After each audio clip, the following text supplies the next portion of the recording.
पहिल्यांदा शिवसेना वर्सेस शिवसेना अशी 7 मतदारसंघातली ही लढाई आपल्याला पाहायला मिळते।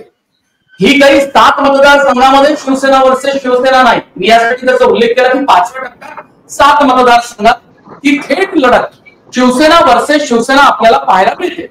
महाराष्ट्रात वेगवेगळ्या मतदारसंघात सुद्धा आपण अशाच प्रकारची परिस्थिती ही पाहिली आहे। मग ती हिंगोली असो, त्यानंतर वाशिम आणि यवतमाळ मतदारसंघामध्ये सुद्धा ही परिस्थिती पाहायला मिळाली। प्रसाद मोकाशी हे मुंबईचे पत्रकार आहेत। शिवसेनेचा सगळा राजकीय सामाजिक संघर्ष त्यांनी आपल्या डोळ्यानं पाहिला आणि आज ही अशी अवस्था येऊन ठेपलेली आहे की शिवसेनेला आपल्याच मतदार, आपल्याच मित्राच्या विरोधात, आपल्याच शिवसेनेतल्या पूर्वीच्या सहकार्याच्या विरोधामध्ये ही निवडणूक लढवावी लागते। अशा प्रकारचं चित्र हे महाराष्ट्राच्या राजकारणात अत्यंत वेगळं आपल्याला पाहायला मिळतंय। याबद्दल तुमचं आताचं मत काय आणि त्याचे काय परिणाम प्रत्यक्ष होऊ शकतात मतदान करताना? प्रत्यक्षात बघायला गेलं तर शिवसेना विरुद्ध शिवसेना ही जी लढत आहे ही वर्चस्वाची किंवा शिवसेनेमध्ये कोण नेमका पक्षप्रमुख ठरेल याची लढाई आहे। उद्धव ठाकरे असतील, आदित्य ठाकरे असतील, यांची ही अस्तित्वाची लढाई झालेली आहे। पण मुंबईमध्ये शिवसेना विरुद्ध शिवसेना ह्या लढाईमध्ये उद्धव बाळासाहेब ठाकरे यांच्या शिवसेनेला बऱ्यापैकी किंबहुना जनमानसामध्ये आजही खरी शिवसेना म्हणून मानली गेली आहे की उद्धव बाळासाहेब ठाकरे यांची। आपले जुने सहकारी सोडून गेले ह्याचं दुःख जरी या पक्षप्रमुखांना असलं तरी सर्वसामान्यांना हे जे सोडून गेले त्यांनी केलेल्या कार्यकर्तृत्वावर बऱ्यापैकी जाण असल्यामुळे ह्या मतदारांनी थोडासा जो कल आपण म्हणतो हा कल पूर्णपणे किंवा साधारणपणे टक्केवारीत म्हटलं तर 85 ते 90% मतदार हे उद्धव बाळासाहेब ठाकरे यांच्या उमेदवारांकडे वळलेले दिसतात। आता ह्याचा परिणाम मुंबईमध्ये होणाऱ्या पुढच्या आगामी निवडणुकांवरती होईल। यावेळेला चित्र जे असेल त्या चित्राचा परिणाम पूर्णपणे विधानसभा आणि ज्या रखडलेल्या पालिका निवडणुका आहेत त्यामध्ये दिसून येणार आहे।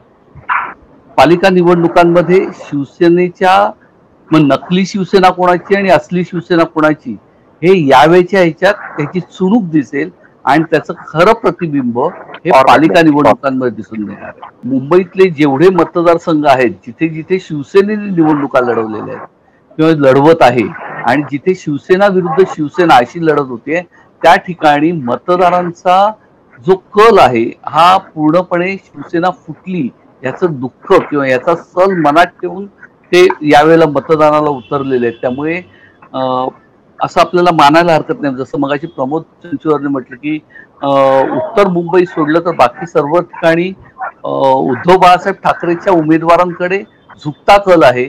फक्त निवडणूक चिन्हामध्ये जर काही गोंधळ झाला, त्याच्यामुळे काही गोंधळ झाला तरच मात्र निसटता किंवा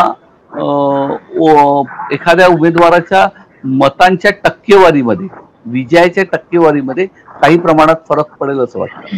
जनतेमध्ये जाऊन लोकांशी संवाद साधला फक्त मला असं लक्षात आलं की हा एक मोठा प्रॉब्लेम झाला असता नव्या चिन्हाचा प्रॉब्लेम होईल असं वाटत होतं। पण काही ठिकाणी मात्र म्हणजे लोकांनी निवडणूक अंगावर घेतली अशा पद्धतीचं विश्लेषण सुद्धा पुढे येत होतं। हे चिन्ह पुरेपूर त्यांच्यापर्यंत पोहोचलेलं आहे असं चित्र सुद्धा काही ठिकाणी मला दिसत होतं। आपण किरण सोनवणे यांच्याकडे जाऊया। शिवसेनेचे प्रवक्ते जॉईन झालेले आहेत आपल्याला। 7 मतदारसंघ असे आहेत आता 13 मतदारसंघामधनं जिथे थेट शिवसेना वर्सेस शिवसेना असा सामना आपल्याला पाहायला मिळतो। या थेट लढतीत, या थेट सामन्यामध्ये सरशी कुणाची होईल तुमचा विजयाचा दावा असेल, पण काही वेगळी गणितं आपल्याला पाहायला मिळतात का की शिवसेनेचा एक भाग म्हणजे हे जे 13 मतदारसंघ आहेत यातले मुंबई आणि मुंबईच्या आजूबाजूचे 4 मतदारसंघ आहेत। तुम्ही म्हणालात तसं या भागांवरती आणि या लोकसभा मतदारसंघावर एकनाथ शिंदे यांची पकड आहे, प्रभाव आहे, त्यांचं नेतृत्व तिथून बहरत गेलं आणि त्याचा प्रभाव आपण हे मान्य करायला पाहिजे की आरोग्य व्यवस्थेतलं एकनाथ शिंदे यांचं काम खूप चांगलं होतं। आज महाराष्ट्राची राजकीय परिस्थिती आपण अत्यंत वेगळी आहे आणि फोडाफोडीचं राजकारण जनतेला पटलं नाही असं जर विश्लेषण केलं तरी सुद्धा शिंदेच्या नेतृत्वाखाली सुद्धा अनेक नेते गेले, अनेक शिवसैनिक गेले, अनेक वर्षांपासून काम करत असलेले लोक सुद्धा ठाणे, कल्याण, भिवंडी या भागात त्यांच्या सोबत गेलेले. पण यातला जो एक टप्पा मुंबईतला जर आपण पाहिला तर तो 6 मतदारसंघामध्ये आदित्य ठाकरे यांचा प्रभाव आपल्याला पाहायला मिळतो किंवा त्यांच्या नेत्यांचा. याकडे आपण कसं पाहता आणि मग ही ताकद जी आहे दोन्ही नेत्यांची ही विभागली जाणार आहे, तिथे तिथे त्यांचा करिश्मा आपल्याला पाहायला मिळणार आहे. एक म्हणजे तुम्ही त्या महाविकास आघाडीच्या सभेत जेव्हा उपस्थित होता बीकेसीला, त्यावेळी शिवसैनिकांचा जो जयघोष होतो तो तुम्हाला दिसला का आणि त्यांनी काही जाणवलं का की खास करून मुंबईतल्या शिवसैनिकांचा, लोकांचा कल कोणाकडे? नाही, मला असं वाटतं की शिवसेनेमध्ये जी फूट झाली आहे त्याच्यामध्ये एकनाथ शिंदे आणि काही नेते, आमदार, 40 आमदार हे सगळे गेलेले आहेत. त्यांचे राजकीय कारण काही असो, पण एक सर्वसाधारण नाराजी शिवसेनेच्या या नेत्यांमध्ये दिसते आणि त्यात काही प्रमाणात तथ्य आहे. उद्धव ठाकरे यांचा जो संवाद होता आणि संपर्क होता तो या नेत्यांशी राहिला नव्हता. या नेत्यांना उद्धव ठाकरेंसोबत पर्यंत पोहोचणं हे अतिशय कठीण काम झालं होतं, त्यांच्याशी बोलणं. आणि अशात कोरोनाच्या काळामध्ये तो संवाद कमी झाला आणि पक्षाच्या वतीने हायकमांड म्हणून संपर्क ठेवायसाठी खरं तर उद्धव ठाकरेंनी तेव्हा आदित्य ठाकरेंना जर मंत्री केलं नसतं आणि त्यांना पक्षाच्या कार्यात जर सक्रिय ठेवलं असतं तर एक संवाद राहिला असता आणि डिसिजन मेकिंग पण राहिली असती. तर हे कुठेतरी उद्धव ठाकरेंच्या नेतृत्वावरची एक नाराजी पण या नेत्यांच्या मनात होती आणि त्या नाराजीचा विस्फोट योग्य संधी मिळाल्यामुळे या एकनाथ शिंदेच्या बंडाच्या रूपात झाला हे आपल्याला म्हणता येईल. कारण सर्वच गेलेले नेते किंवा सर्वच गेलेले आमदार हे केवळ काही 50 खोक्यासाठी किंवा काही मिळवण्यासाठी गेले असं पण म्हणता येणार नाही. काहींची जेन्युइन नाराजी होती, त्यांना मिळालेली वागणूक जी मातोश्रीकडनं होती ती बरोबर नव्हती, त्यांना सन्मान मिळत नव्हता आणि त्यांना न विचारता त्यांच्या मतदारसंघात काही निर्णय घेतले जात होते, ही सुद्धा त्यांची नाराजी होती. तर त्यामुळे हा जो वर्ग गेलेला आहे, हे जे नेतृत्व गेलेलं आहे पहिल्या दुसऱ्या पळीतलं जे काही नेतृत्व गेलं असेल हे एका मोठ्या त्वेषाने काम करताना दिसते निवडणुकीच्या रिंगणामध्ये. आणि कुठेतरी उद्धव ठाकरेंना आपली ताकद आणि आपली नाराजी या निमित्ताने मतपेटीतून दाखवण्याचा प्रयत्न एकनाथ शिंदे असो किंवा त्यांचे लोक असो हे करतायत. दुसरी गोष्ट, हा एकनाथ शिंदे आणि त्यांच्यासोबत गेलेल्या नेत्यांसाठी अस्तित्वाचा प्रश्न आहे. कारण या राजकीय लढाईत जर ते आता अपयशी झाले तर पुढे आपल्या भवितव्याचं काय, हा प्रश्न त्यांच्यासमोर निर्माण होणार आहे. आणि मनोज, दुसरा एक महत्वाचा मुद्दा मला असा लक्षात येतो, आपण त्याच्यावर लक्ष द्यायला पाहिजे की जर या निवडणुकीमध्ये महाविकास आघाडीला बहुमत मिळालं आणि जर महायुती काठावर पास झाली तर एकनाथ शिंदे सरकार सुद्धा कोसळू शकतं. त्यामुळे ही निवडणूक केवळ मोदी सरकारचं भवितव्य ठरवणारी नाहीये, तर एकनाथ शिंदे सरकारचं आहे. कारण असं आहे की जर कल्पना करा की महाविकास आघाडीला 30 ते 35 जागा मिळणार, जे आता सध्याचे चित्र दिसतंय की 30 ते 35 जागापर्यंत महाविकास आघाडी जाऊ शकते आणि 10 ते 15 जागापर्यंत महायुती जागा जाऊ शकते. अशा वेळेला जे आमदार आज एकनाथ शिंदेच्या सोबत गेलेले आहेत ते विचार करू शकतात की जनमानस जे आहे एकनाथ शिंदेच्या शिवसेनेच्या सोबत नाही, हे उद्धव ठाकरेंच्या सोबत आहे. तर मग आपण विधानसभा कसं येऊ सभेच्या नावाखाली त्यावरून एकनाथ शिंदे गटाची आमदार नाराज गरज झाल्याची बातमी त्यांनी खासगी पत्रकारांकडून पण दाखवलेली आहे. हा पहिला भाग. दुसरा भाग आहे की राष्ट्रवादी काँग्रेसची अजित पवार काय, कारण सेक्युलर म्हणून त्यांची इमेज होती ती आज भाजप त्यामुळे तिला कुठे कडे केलेले आहेत. ज्येष्ठ अजित पवारांच्या सहकारी असलेले त्यांनी आम्हाला एक किस्सा सांगितला की आधी ते गेले अनेकदा आमदार आहेत, ते म्हणे की माझ्याकडे नेहमी मुस्लिम लोक यायचे, मी त्यांचे अनेक कामं करून दिलेले आहेत आणि सातत्याने ते माझ्या संपर्कात राहायचे माझ्या मतदारसंघातले. पण ज्या दिवसापासून मी अजित पवारांसोबत गेलो आणि भाजप सोबत गेलो त्या दिवसापासून माझ्याकडे माझ्या मतदारसंघातला एकही मुस्लिम एकही काम घेऊन आलेला नाही. याचा अर्थ मतदार, एक विशिष्ट मतदार त्यांच्यावर किती नाराज आहेत हे सुद्धा आपल्याला लक्षात येते. त्याचा जो फटका आहे तो बसणार आहे त्यांना, हे सुद्धा त्यांच्या लक्षात आलेलं आहे. त्यामुळे ही अस्तित्वाची लढाई एकनाथ शिंदे असो अजित पवार असो यांच्यासाठी आहे, त्याच वेळेला उद्धव ठाकरेंसाठी सुद्धा. कारण जर त्यांना आव्हान देऊन बंड करून जर एकनाथ शिंदे यशस्वी झाले तर याचा अर्थ उद्धव ठाकरे यांच्या राजकीय करिश्म्याची किंवा नेतृत्वाची ही उलटगंती होऊ शकते. आणि मग जर एकनाथ शिंदे गटाला मोठा विजय मिळाला, तर उद्धव ठाकरे यांच्यासोबत जो आज तळागाळातला शिवसैनिक आहे, कारण भले नेते गेले असते एकनाथ शिंदेसोबत, तरी तळागाळातला शिवसैनिक जवळपास 80-90% प्रमाणामध्ये म्हणता येईल, हा अजूनही उद्धव ठाकरे सोबत आहे. त्यामुळे उद्धव ठाकरेंच्या शिवसेनेचा जो पाया आहे तो भक्कम आहे तळागाळामध्ये.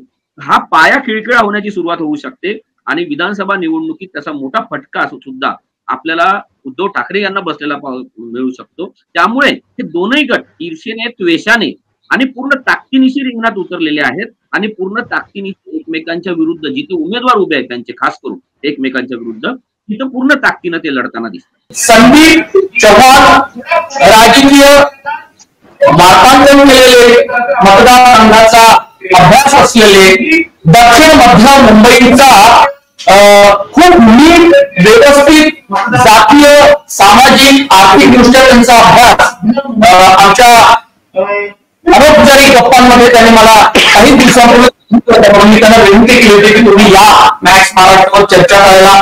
दिवसभर आम्ही वेगवेगळ्या मुद्द्यावर चर्चा करत आहोत.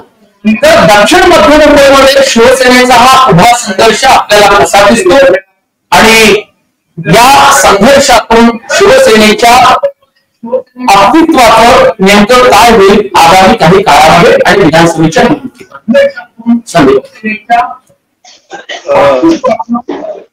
मी लेट जॉईन झालो त्यामुळे माझ्या आधी बरीचशी चर्चा याच्यावर झालीच नाही. परंतु असं म्हटलं की आजचं जे मतदान आहे हे मतदान बराचशी असं म्हटलं जातं की लोकसभा ही देशपातळीवरच्या राजकारणाची एक कसोटी असते आणि मतदान सुद्धा देशपातळीवरच्या मुद्द्यांसाठी केलं जातं. परंतु शिवसेना आणि राष्ट्रवादीमध्ये फूट पडल्यानंतरची ही पहिली निवडणूक आहे. त्यामुळे महाराष्ट्रामध्ये बोलायचं झालं तरी देशाचे मुद्दे जरी असले तरी विशेषतः आता ह्या ज्या 13 जागांसाठी आज जो 5व्या टप्प्याचा मतदान होत आहे त्याच्यामध्ये एक मात्र नक्की आहे की ही जी निवडणूक आहे ही शिवसेना कुणाची, राष्ट्रवादी कुणाची, झालेल्या फुटीनंतर पक्ष कुणाच्या मालकीचे आहेत हे ठरवणारी ही निवडणूक असणार आहे. म्हणजे बाकीचे मुद्दे असतातच, परंतु यंदाच्या निवडणुकीमधला सगळ्यात महत्वाचा मुद्दा म्हणजे मला असं वाटतं की जयराम रमेश यांनी एक छान वाक्य म्हटलं होतं की 2014 आणि 2019 या दोन्ही निवडणुकीमध्ये बीजेपी जी आहे ही क्रिकेटच्या मैदानावर फुटबॉलचे नियम घेऊन खेळत होती. आम्ही आता सुधारलोय आणि आम्ही 2024च्या निवडणुकीमध्ये बीजेपी सारखेच क्रिकेटच्या मैदानावर फुटबॉलचे नियम घेऊन खेळत आहोत. थोडक्यात काय तर 2014 आणि 19ला ज्या पुढीने बीजेपीने सोशल मीडियाचा वापर केला होता त्याच्यापेक्षा दुप्पट तिप्पट प्रचार काँग्रेस, राष्ट्रवादी आणि जी उद्धव ठाकरेंची जी सेना यांच्याकडनं केला जातो आणि त्याचा परिचय आपल्याला दिसून येतो. म्हणजे विशेषतः आता तू दक्षिण मध्य मुंबईचं म्हटलं तर बऱ्याच वर्षी या मुंबईतल्या ज्या लढती आहेत विशेषतः दक्षिण मुंबई, दक्षिण मध्य मुंबई आणि अमोल कीर्तीकर जी निवडणूक लढवली ह्या तिन्ही ज्या खासदारकीच्या निवडणुकी आहेत त्याच्यामध्ये शिवसेना विरुद्ध शिवसेनाशी थेट लढत आहे आणि या तिन्ही लढतीमध्ये दक्षिण मुंबई आणि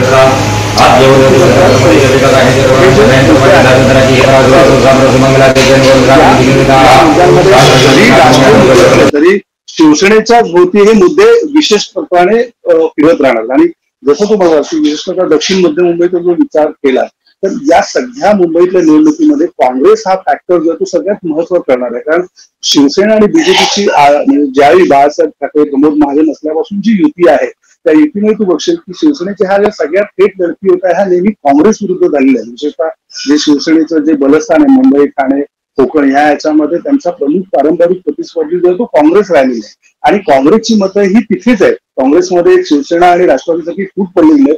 त्यांचा एक लॉयल वोटर जो आहे तो तिथेच आहे आणि आता हा लॉयल वोटर जो आहे हा शिवसेनेच्या उद्धव ठाकरेंसोबत जुळला जाणार आहे.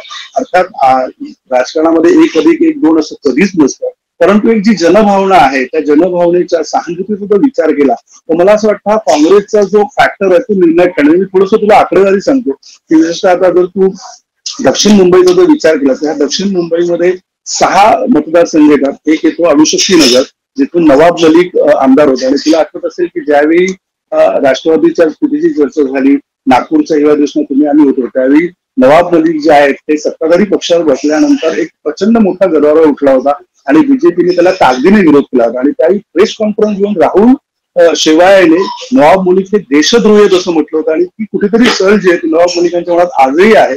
अर्थात ते आजारी आहेत असं कारण दिलं पण या संपूर्ण प्रक्रियेमध्ये नवाब मलिक कुठेही या प्रचार रॅलीमध्ये दिसले नाहीत. दुसरा एक मतदारसंघ होतो तो म्हणजे चेंबूरचा जिथून प्रकाश पातर्पेकर हे आमदार आहेत जे अद्यापही शिवसेनेसोबत आहेत म्हणजे उद्धव ठाकरेंच्या शिवसेनेसोबत आहे त्यानंतर धारावी एक मतदारसंघ येतो, तिथे वर्षा गायकवाड आहेत, ज्या काँग्रेसच्या आमदार आहेत. आणि तुला आठवत असेल उद्धव ठाकरे आणि आदित्य ठाकरेंनी एक मोर्चा काढला होता धारावीकरांना विश्वास देण्यासाठी, आम्ही तुमच्या सोबत आहोत. म्हणजे मला वाटतं अडाणीचा हा सगळा संघर्ष झाल्यानंतर मैदानावर उतरणारे जे काही मोजके पक्ष होते, ज्याच्यामध्ये शिवसेना असेल, काँग्रेस असेल, शरद पवारांची राष्ट्रवादी असेल, तर धारावीतला एक मोठा जनसमुदाय जो आहे हा उद्धव ठाकरेंच्या शिवसेनेसोबत वळण्याची चिन्ह आहेत. त्यानंतर एक मतदारसंघ येतो ते सायन कोळीवाडा, जिथे तमिळ सेल्वन जे ते बीजेपीचे आमदार आहेत. त्यानंतर तो वडा कालिदास कोळंबकर हे एक असे व्यक्तिमत्व आहेत की ज्याने शिवसेना, बीजेपी आणि काँग्रेस या तिन्ही पक्षातनं आमदारकीची निवडणूक लढून ते जिंकून आले. त्यामुळे त्यांचा एक लॉयल मतदारसंघ तिथे आहे. आणि त्यानंतर एक आमदार येतात ते म्हणजे माही मतदारसंघ सदा सरवणकरचा. सदा सरवणकर हे सुद्धा काँग्रेसमध्ये जाऊन परत शिवसेनेमध्ये आलेले आहेत, त्यांचा एक मतदारसंघ. आणि या सगळ्यांची जर तू बेरीज केली तर त्याच्यामध्ये काँग्रेसचे जे म्हणजे आताच्या ह्याच्यामध्ये दिलं तर 3 आमदार जे आहेत ते मवियाकडे आहेत उद्धव सिंगचे, आणि 3 आमदार जे आहेत ते राहुल शेवाळेंच्या बाजूने. त्यांची जर उभी टोटल जर तू मारलीस तर फारसा फरक नाही. म्हणजे जर तू अणुशक्ती नगर, चेंबूर, धारावीतलं जे आता विद्यमान आमदार आहेत यांच्या मतांची जर टोटल मारली तर ती होते 1,73,435. आणि तिकडे एनडीएकडे जे मतदार आमदार आहेत सायन कोळा, वडा आणि महिला यांची एकत्रित जर तू गेल्या वेळेच्या इलेक्शनची जर वोटिंग बेरीज मारली तर ती होते 1,76,600. म्हणजे फक्त 3,000 मतांचा फरक आहे. आणि मला असं वाटतं की आताच्या ह्या क्षणामध्ये जर संपूर्ण तू मतांची आकडेवारी पाहिली तर 2014ला म्हणजे आता तू बघशील की याच्यामध्ये शिवसेना आणि बीजेपीची एकत्रित मतं होती ज्यावेळी फूट झाली नव्हती. तर तुला आठवत असेल 2014ला जी लोकसभेची निवडणूक झाली आणि त्या लोकसभेच्या निवडणुकीनंतर जी आमदारकीची निवडणूक झाली त्याच्यामध्ये भाजप, शिवसेना, राष्ट्रवादी काँग्रेस सगळे स्वतंत्र लढले होते. आणि त्यावेळीचा जर तू बेस पाहिलं तर ह्या सगळ्या बेसमध्ये शिवसेनेचा स्वतंत्र असा एक मतदारसंघ फार मोठ्या दक्षिण मध्य मुंबईमध्ये आहे, जो ह्या उर्वरित 3 पक्षांपेक्षा जास्त आहे. त्यामुळे जर उद्धव ठाकरे या मतदारसंघातली शिवसेनेची जी मतं आहेत ती जर कायम ठेवू शकले आपल्यासोबत तर मला असं वाटतं राहुल शेवाळेंना ही निवडणूक नक्की अडचणीची जाऊ शकते. कागदावरचे आकडे आता तरी राहुल शेवाळेंच्या बाजूने असले तरी मला असं वाटतं हा काँग्रेसचा आधार आणि उद्धव ठाकरेंबद्दल असलेली जी सुप्त भावना आहे, एक जो उडा आहे की झालेलं काय म्हणतात अन्याय असतो. मला म्हणजे तू हिंदी पिक्चर मध्ये बघशील नेहमी आपल्याला मार खाणारा हिरो असेल त्याच्याबद्दल थोडीशी सहानुभूती असते. त्यामुळे मला असं कुठं हा सहानुभूतीचा फॅक्टर जो आहे तोही तितकाच निर्णायक ठरणार. आणि एक तिसरा मुद्दा जो या 3 मतदारसंघामध्ये शिवसेना विरुद्ध शिवसेना लढतीमध्ये तो म्हणजे वंचितचा आहे. आणि वंचितचा हा जो मुद्दा आहे हा फारसा चर्चेला गेलेला नाहीये. आणि मजेदार गोष्ट अशी आहे की या 3 लढतीमध्ये 3 मतदारसंघात वंचितने मुस्लिम मतदार दिलेले याचं गणित काही कळलेलं नाही. म्हणजे तुझं बघशील की अनिल देसाई म्हणजे ह्या राहुल शेवाळेंच्या मतदारसंघामध्ये दक्षिण मुंबईमध्ये अब्दुल शेख नावाचा उमेदवार जो आहे तो वंचितने दिलेला आहे. लक्षात घे 2019 साली जेव्हा निवडणूक झाली होती तेव्हा वंचितचे संजय भोसले जे आहेत ते 63,412 मतं घेऊन त्यांनी फार मोठा फरक दाखवला होता. 63,000 मतं मिळवणाऱ्या संजय भोसलेऐवजी अपरिचित असा अब्दुल शेख यांना या मतदारसंघात उमेदवारी मिळते. कुठेतरी मला असं वाटतं ही बिहाइंड द सीन कुठेतरी एक ज्याला आपण म्हणतो ना सेटिंग ज्याला म्हणतात एक तडजोड असं म्हणतात. म्हणजे काँग्रेसच्या ज्या महत्वाच्या लढती आहेत शिवसेनेच्या, या शिवसेनेच्या 3 मतदारसंघामध्ये 3 मुस्लिम उमेदवार म्हणजे जसं आता अरविंद सावंतांच्या विरुद्ध अफजल दावनी म्हणून उमेदवार वंचितने दिलेला आहे.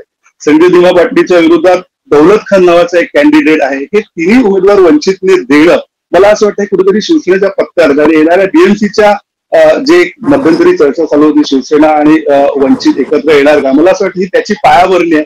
आणि कुठेतरी आणि त्याचाच परिणाम असा की उद्धव ठाकरेंनी भर प्रेस कॉन्फरन्स कडून सांगितलं होतं की वंचितने काही जरी गोष्टी केल्या तरी आम्ही त्यांच्यावर टीका करणार नाही. मला असं वाटतं टीका करणं या वाक्याचा जो बिटवीन द लाईन अर्थ आहे तो अर्थ या वंचितच्या 3 उमेदवार जो 3 मुस्लिम कॅन्डिडेट आहेत त्यांच्यात दिसून येतो. आणि मला वाटतं फार मोठा फरक म्हणजे 67,000 ही जी वंचितची गेल्याची जी मतं होती ती मतं कुठे फिरतात यावर सुद्धा मला वाटतं दक्षिण मुंबईतलं गणित बऱ्याच अंशी अवलंबून असणार आहे. त्यामुळे हे फॅक्टर सुद्धा निर्णायक करतील. अर्थात आकडे म्हणजे लोकसभेची निवडणूक नसते, आकडे म्हणजे विजय नसतो. जी जनभावना आहे त्यावेळीची परिस्थिती आहे हे सगळं विचार जरी आपण घेतलं तरी 2 वेळा राहुल